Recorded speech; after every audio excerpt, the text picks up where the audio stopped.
Welcome to The Chemical Show, the podcast where chemical means business. I'm your host, Victoria Meyer, bringing you stories and insights from leaders driving innovation and growth across the chemical industry. Each week, we explore key trends, real-world challenges, and the strategies that make an impact. Let's get started. Welcome back to The Chemical Show, where leaders talk business. Today, I am speaking with John Stekla, who is the director of Parin Resources. John, you guys may know, has a long history in the chemical industry, working at big companies such as Chevron, Williams, Chemical Market Analytics. And so he's always had a great and overall view of the industry. Today, where he is at Parin, he's really, they work in the middle. He and his team work in between both buyers and sellers across the chemical industry. And so they bring, and John is bringing a really unique point of view, kind of, I call it a view from the trenches, but a view from what's really happening across the industry. So John, welcome to the Chemical Show. Well, thank you, Victoria. It's always a pleasure to see you and to have a great discussion with you. Absolutely. My initial thought, I just wanted to let your Yeah. viewer or your watchers know that in October, Victoria sponsors a conference called the Chemical Summit. And I attended for the first time this past year because it's the first time I was available to go.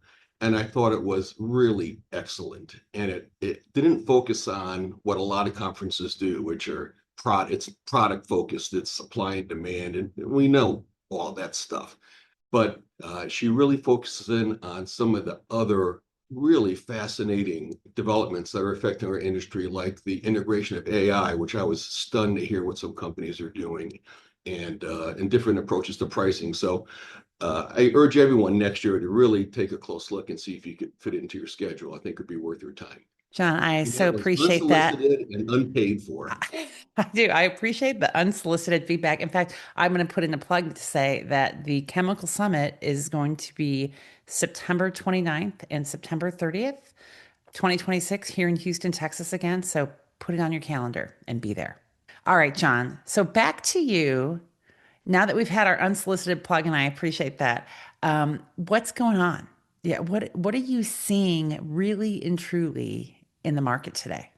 It's hard to be anything other than relatively negative about it when we look at it. And I was just looking at some of the data, and Victoria knows I'm a data geek, but the United States, if we look at it on a global basis, right, and our industries have all become very global, we have a tremendous cost position, advantage cost position compared to the most of the rest of the world, other than the Middle East and Western Canada. And even given that we have the cost advantage to export whatever we want, wherever we want, our system is still backed up. And we have crackers running at lower operating rates. Our exports of ethylene and propylene derivatives are way off. And that just really means it's a global demand issue. For us, it's not a cost, but it really is a global demand. And it's unclear, at least to me, is that because some of the new production in China is taking up all of that? Are they out of the market?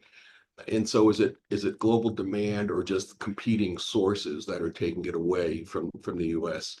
But some regions like Europe, I think, are in really pretty desperate shape when you look at not only the cost of the feedstocks, but their operating costs due to high electricity costs, natural gas costs, energy. They really are going to struggle, and they have to look at a fundamental reshaping of their industry. You look at Korea and the way that they've announced that they're going to have a government-led adjustment, to be kind, for the ethylene business to try to increase operating rates and refocus that entire output of that industry into higher value-added products, which I would love to see what those are, Yeah. frankly. And so I think what a lot of other people would as well. So I think that we're seeing on a big scale, global scale, some really issues about that. And if you look at some of the numbers, some of the general oversupply in your common or more commodity things like linear low density polyethylene, we may not be able to soak all that extra capacity up until maybe 2029 even. Oh Or my 20, gosh. Yeah. I've had one person tell me 2030. That is when their company is actually expecting that the balances will become a little bit more in shape. Yeah.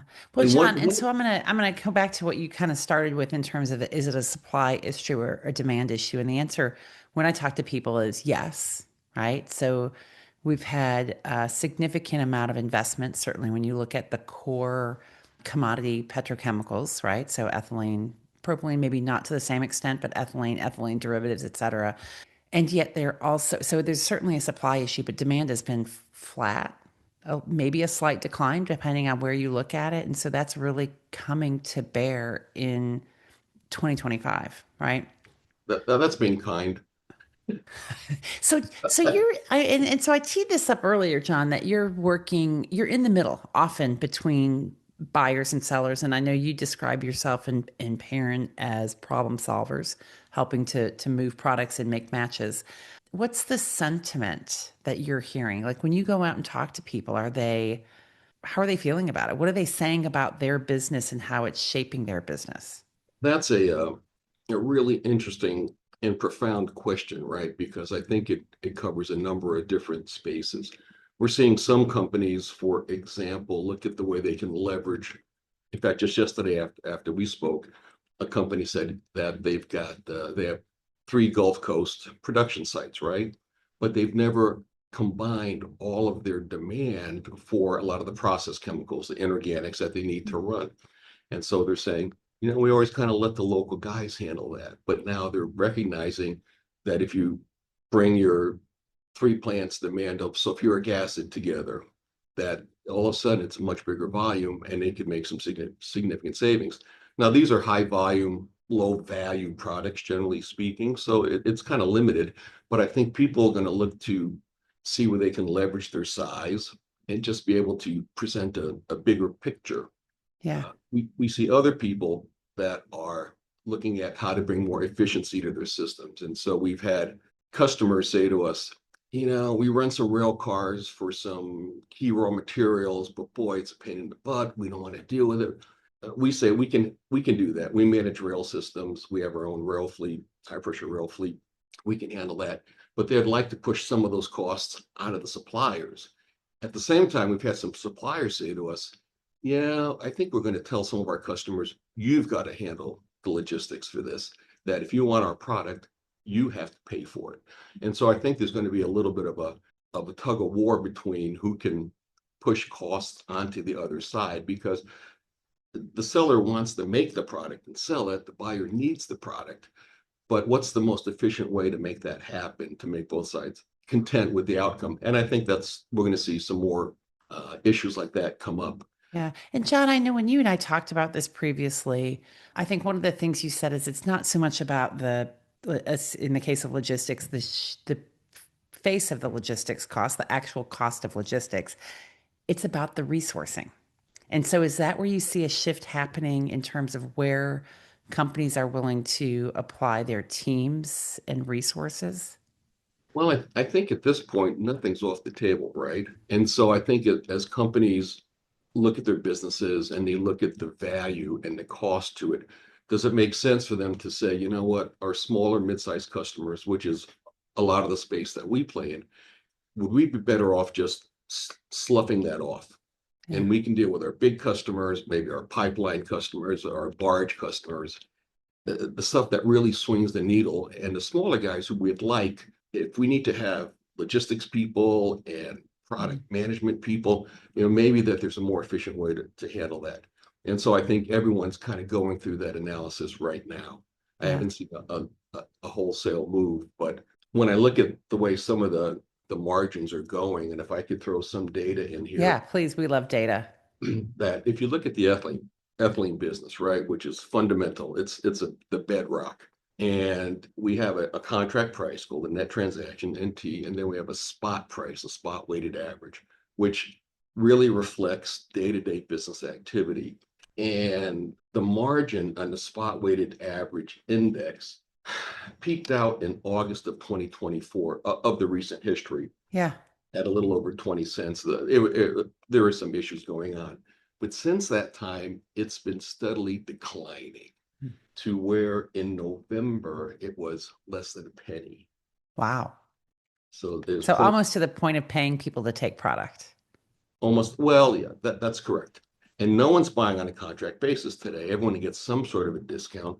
And so you look at the overall margins and you think about we've got the one of the strongest cost positions in the world, but yet the demand for the product is so weak that in order to move it, we have to seriously discount it. Mm. And I think if some companies are running older, less efficient crackers, that some of those value chains might be really underwater. And so it's Yeah. though you can't run very long like that before you have to take some pretty dramatic action. Right. And I think we've already started to see some of those structural changes, right? Or do you see structural changes coming still? Because I think you referenced earlier how the Korean government is stepping in and making some shifts to how Korea is managing its chemical assets. But do you see more changes afoot? I think companies are going to be taking a closer look at that as we go into this next year. Yeah. I think there was always a little bit of a hope that things might rebound this year, and really it's not. We're seeing prices are really flat, right, and not Mm. a lot of demand. And if I look back to some of the history, say around 2006, 2007, when I was the North American ethylene guy, we had a very bad cost position. North America shut down about 8% of its ethylene capacity, a couple of the crackers just temporarily, one permanently up in Montreal until the market improved. And then luckily, the shale development then gave us the cost position that stimulated all of this development. Right. And at that time, we were exporting about 15% of our ethylene equivalents. So really, when you think about it, our domestic market has been largely satisfied from what we were making. So a lot of this, if not all of this new capacity, is focused for the export market. We have the cost position, as I said earlier, to export anywhere in the world, to Yeah. compete anywhere in the world, but we just can't find the buyers. So Yeah. again, it's sort of that demand thing, and I probably was a little redundant there, but just saying it's a very challenging situation. I think as we go into 2026, we might see some folks realize this is going to take a few years to work our way out. So how do we get past the next few years? All right, John. So one of the things we've talked about, I know both here but also offline, is just really, we talk about the overbuild in the market. US has been its own contributor to it. And I think, as you and I both know, every time we build an ethylene plant, it comes with either polyethylene or ethylene glycol because they're great ways to move product. And yet those two markets are also suffering. So how are you seeing that, or what are you hearing people say about that? Let's maybe look at the glycol business again, because that was one that before Shale, we were a net importer because we just couldn't compete on the global scale. So as we built the crackers, we built a lot of glycol capacity because we could compete around the world. But if you look at the current market in November and sort of the market price of glycol is about 18 cents, let's say, export, you're looking at maybe having the net back maybe 14 cents. And your ethylene component of your glycol molecule is 0.62. So if you just look at the feedstock cost, that on a for some of your domestic business at 18 cents, we're looking at a negative margin at full contract price. You're looking at if you look at the spot weighted average, which is kind of reflective of markets, maybe a 7 cent margin. For export, you're looking at maybe 3.4 cents. Hmm. It's hard to run a unit with those little margins on it, Yeah. right? And so I think some folks might have to take some tough decisions. It's almost down to a make versus buy decision, right? Hmm. Can I buy, let's say, ethylene for the next 2 or 3 years cheaper than I can make it? Um, I mean, if you had, built a cracker, you've been efficient, maybe you've restarted a cracker, whatever it is, looking at that balance, that might be a way to drive some cost out of your system. You never like to shut units down because you have people issues, then you have to hire them back or what have you. So it's sort of a last resort type of situation. But I think that's one of the things people probably are analyzing right now is to say, going forward, how do we handle that? Yeah. Now, I will say that back in a long time ago, AFPM had done a survey of all the cracker producers, and they said, just tell us what quartile of cost is your cracker? And 75% of the crackers were in the first quartile of cost. And Yeah. now we have a lot better information. certainly because things are out there. People understand their operations a lot more. But I wouldn't be shocked to see someone say, you know what, we're going to idle a cracker Yeah. for a couple of years, 3 years even, until the markets can support its restart. Yeah, and we're certainly already seeing some of those pauses in Europe. I know Dow announced some permanent idling here in North America for some assets. So, I guess structural changes will be here in Well, 2026 and and beyond. just yesterday I saw where ExxonMobil shutting down a cracker in Singapore. Yeah. They're going to phase it out until through the middle of next year. It's their oldest cracker, so it's the least efficient. But I think companies will be looking at there's more pressure to do that outside the U.S. Yeah. because fundamentally they're structurally in a difficult position. But I think we'll see that around the world. Yeah. So, John, I think you brought up a great point there, as you referenced back to 2006, 2007. So, one of the conversations that I've had, and that people across the industry have had, right? So, we've been in a prolonged period for the last decade or more where the cycle was good and business was good, and a lot of companies and leaders have never had to execute a playbook when the markets have been as crappy, that'll be my scientific word, as they are or as they seem to be. So, you've been in the industry for 40 years ish, right? Seven. And maybe more. Um, uh, what do you, so if you just look at this, if you look back at history, and if we can use history as an indicator of where we are currently and how the future might play out, what does this look like to you? What time frame have we experienced this type of a market with the extreme length, with the prolonged downturn? What do you compare that to? I think you could say it's similar to that period, say of 2006, 2007, but that was due to a cost position that the Mm, market globally was still there. Now that we can compete, it's a demand, as we've said a couple of times, it's a demand issue. yeah. And so I'm not sure that we've ever been in a position waiting on the demand to develop Hmm, to satisfy our production capabilities. And so I think from that perspective, it's kind of a new issue. The issue still is our demand's not there, right? And we right. regardless. And so I think, you look at bringing efficiencies to your system, you look at which some folks have done is if you have multiple crackers, you shut one down, right? And you try to raise the operating rates, or you look at other ways to manage your system. Folks with new plants coming on over the next year or two, I'm sure a lot of them are really scratching their heads right now to go, oh boy, we've Yeah. it's going to be a challenge, and I think it will. But again, once there's an uptick in demand, we've got the cost position to move product Right. anywhere. And it's maybe even, I guess it's maybe not so much even the uptick in demand, although it's that, but it's when supply and demand get closer together. Sure, Right. So that's either that's through exactly. I mean, shutdowns definitely of a lot of it. assets or increasing demand. Because, of course, if you look, and I know you and I have talked a little bit about some of the work that John Richardson has done from ICIS. John's been on the podcast several times, and he paints a pretty grim picture, and he has for a while. But it's also this aspect of we're just overbuilt, and some of the fundamentals that we assumed the industry growth was based on, which is population growth, rising middle class, et cetera. Particularly when we think about population growth in Asia and China in particular, those seem to be a false narrative. And so now we're in kind of an entire recalibration of the industry. Yeah, and I think John has been banging that drum for a few years now, and he was probably the canary in the coal mine that because he was focusing on Asia and seeing the growth in production capacity there.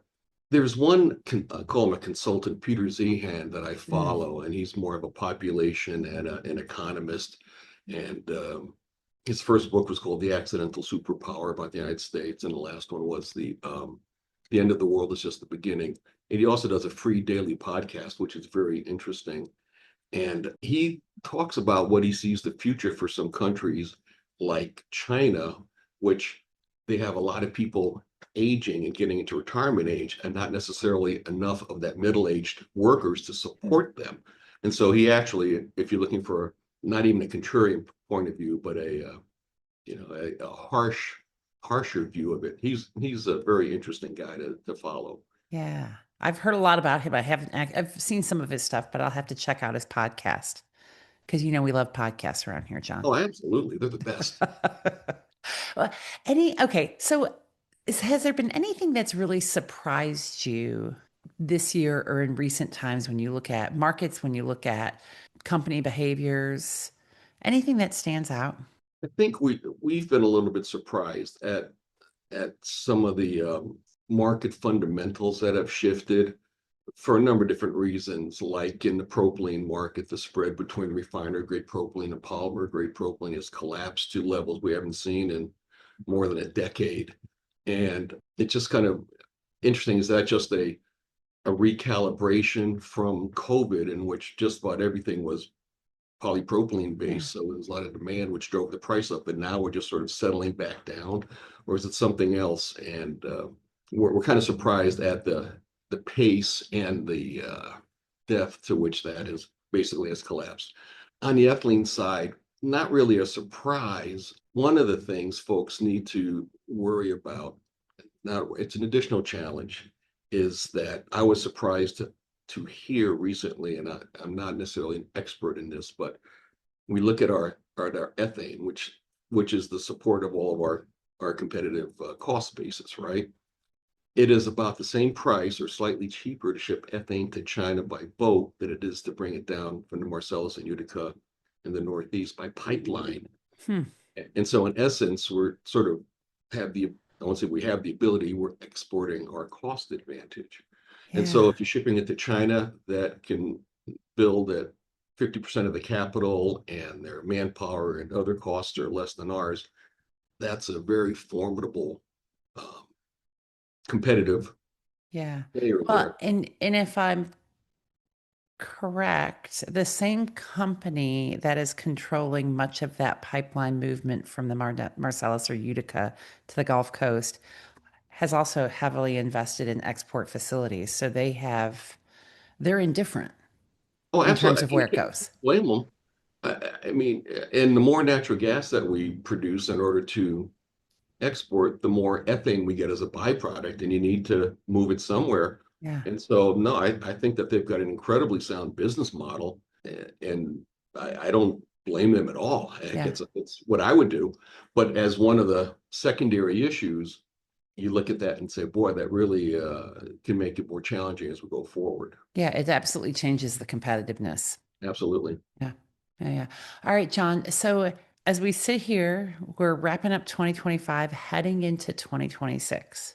Um, I could ask you to make predictions if you're bold enough, but maybe I won't put you on the spot that way. What should we be looking for going ahead and going into 2026? How are you readying yourself and your business? How are what should companies be doing to prepare for what 2026 looks like? You have to actually, if I can digress for a second, Yeah. making forecasts, that I used to joke when I was at CMA, that I'd do the ethylene forecasting, right, which would then go into every derivative. And I used to joke that most people thought my first name was that and my middle name was Damn, and they'd go, but the ethylene forecast was wrong again. So anyway, as an aside, I think it's a thankless job to try to forecast prices. I think really look at the way you drive any costs, any extraneous costs out of your system. How do you become more efficient? Look at the factors that are really core to your success, and that could be the certain customers, maybe the certain products, and really prepare for a couple, 3, 4 years of challenged margins and see where it goes. Now, on the flip side, I see no real reason for any strength at all in the propylene space and the propylene pricing into next year. Now, I've been a little bit closer to that market than I have been ethylene over the Yeah. over the past 2 years, but we've got plenty of ethylene capacity. We've got cost position. We have crackers that are idled right now that can be brought back on, so we can make it if we can sell it. Yeah. But I think that's what will happen is you looking at utilization of your rail fleets. There are cost vampires, right? That sort of suck you dry without necessarily realizing it. And I think a lot of companies will be looking into all of those various factors and say, okay, how do we become more efficient? How can we find someone that handles that or can do it for us. Yeah. Yeah. The Whatever. next layer of it, because I suspect most companies have been doing that already this year, Yeah. Oh, right? So it's absolutely. just going the next layer deep.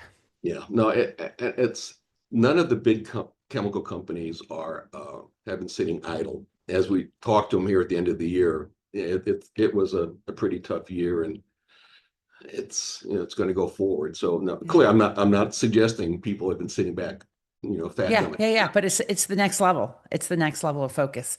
Right. All right, John, give me one bright and shiny thing. Because so far it seems a little bit of doom and gloom. Is there something bright and shiny we should be looking forward to? The bright and shiny thing really is, as I mentioned before, is the cost position. Hmm. That can't be reproduced anywhere in the world. The shale development can't be really reproduced because of the way countries have their hydrocarbon values, or it's not owned by the people. And so we still have a lot of incentive. I don't see where that goes away anytime soon. Yeah, In a lot of respects, it's the envy of all of business. So that's why so much foreign investment came into the Gulf Coast, yeah. because they were convinced that the cost position would stay there. And again, that puts us in a great position to take advantage of the demand when it bounces back. And it will, without a doubt. We're always in cycles, and you could argue it's an 8 or 10-year cycle, but we've been through this before, and we're in a very strong position to weather it. Awesome. All right. And I love that. That's a great message to end with. So, John, thank you for joining me today. I really appreciate your time and your insights. Oh, my pleasure, Victoria. You take care. Have a great weekend. If I don't talk to you, have a wonderful Christmas, and everyone else as well. Thank you. And thank you, everyone, for joining us today. Keep listening, keep following, keep sharing, and we will talk with you again soon. Thanks for joining us today on The Chemical Show. If you enjoyed this episode, be sure to subscribe, leave a review, and most importantly, share it with your friends and colleagues. For more insights, visit thechemicalshow.com and connect with us on LinkedIn. You can find me at Victoria King Meyer on LinkedIn, and you can also find us at The Chemical Show Podcast. Join us next time for more conversations and strategies shaping the future of the industry. We'll see you soon.